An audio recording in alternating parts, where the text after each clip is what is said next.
Bismillahirrahmanirrahim. Assalamualaikum ya Habib. Saya mau bertanya tentang masalah perniagaan di masa modern, serba modern saat ini. Di semua negara itu sekarang sudah semakin canggih perniagaannya. Tetapi bagaimana perniagaan yang sesungguhnya secara Islami, yang tidak ada hal-hal yang diharamkan oleh Allah? Bagaimana perniagaan yang sebenarnya yang betul-betul diridhoi oleh Allah? Ini yang kita inginkan.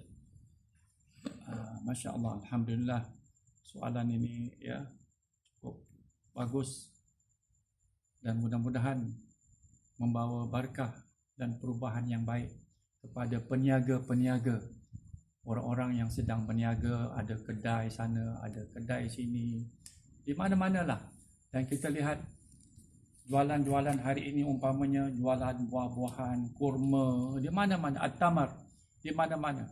Kita mahukan kalau kita bilang harganya kurma ni katakan daripada Madinah.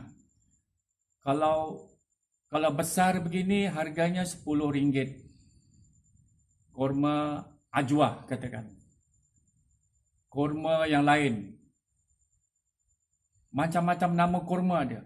Semua harganya tidak sama. Tapi kalau kita sekarang jujur, orang yang tajir, al-amin, yang benar, dia akan buat betul-betul. Dia tidak akan niat mau menipu orang. Pasal apa? Dia percaya yang mana apa? Allah Ta'ala melihat mukanya. Allah Ta'ala melihat gerak-gerinya. Kalau perniagaan itu, dia sudah niat lain, mau menipu orang. Macam sekarang ada buah yang buruk, ada buah yang baik, bagus. Jadi begitu juga orang yang nak beli ini, dia nak keluarkan duitnya, wangnya.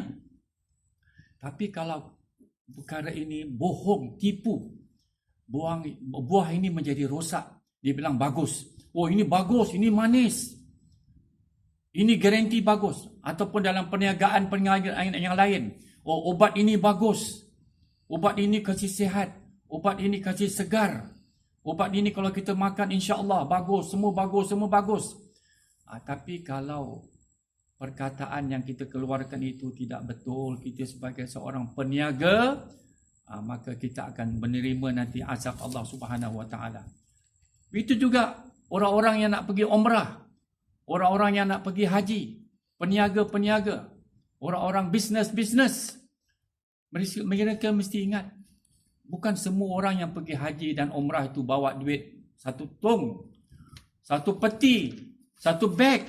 Berapa lama mereka simpan wang?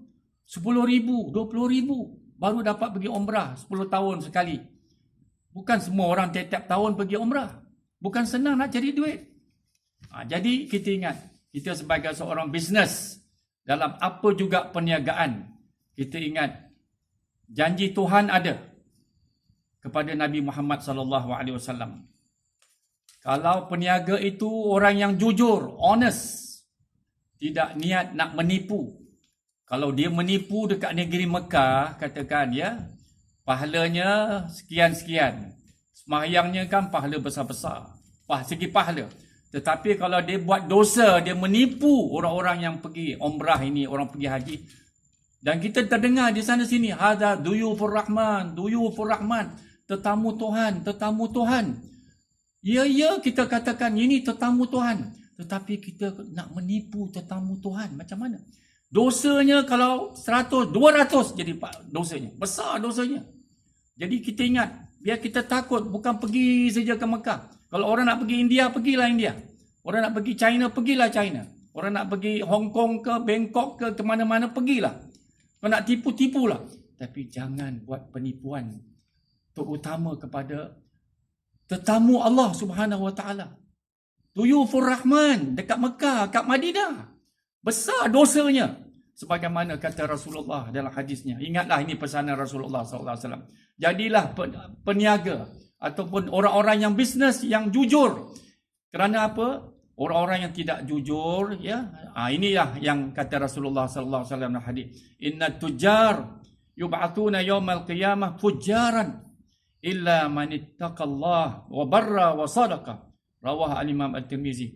Artinya sesungguhnya peniaga-peniaga dalam alam dunia ini akan dibangkitkan nanti di hari akhirat dalam keadaan fujaran, makna menjadi jahat. Ini peniaga yang penjahat, peniaga yang penipu.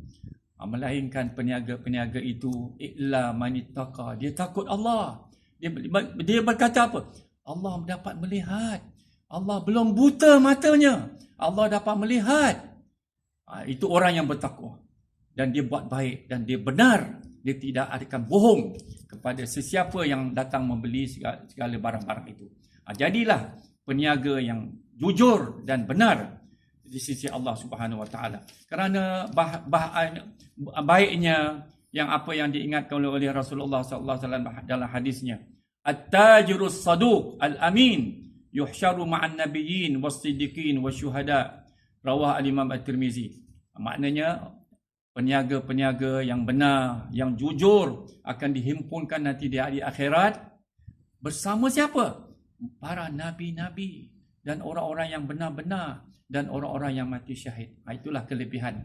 Kalau nak be a good, apa juga yang kita nak jadi peniaga, be a good businessman, selalu kita ingatlah, elakkan daripada pura-pura ataupun bohong kepada orang-orang yang datang nak membeli itu. Dan juallah barang-barang itu dengan betul, dengan baik. Yang mana buruk, kita bilang buruk. Yang mana yang tidak baik, kita bilang tak baik. Yang baik, kita bilang baik. Harganya begini, harga begini. Barulah mendapat keridhaan Allah Subhanahu Wa Taala. Sekianlah saja ya pada kali ini. Dan kita akan sambunglah lagi pada masa-masa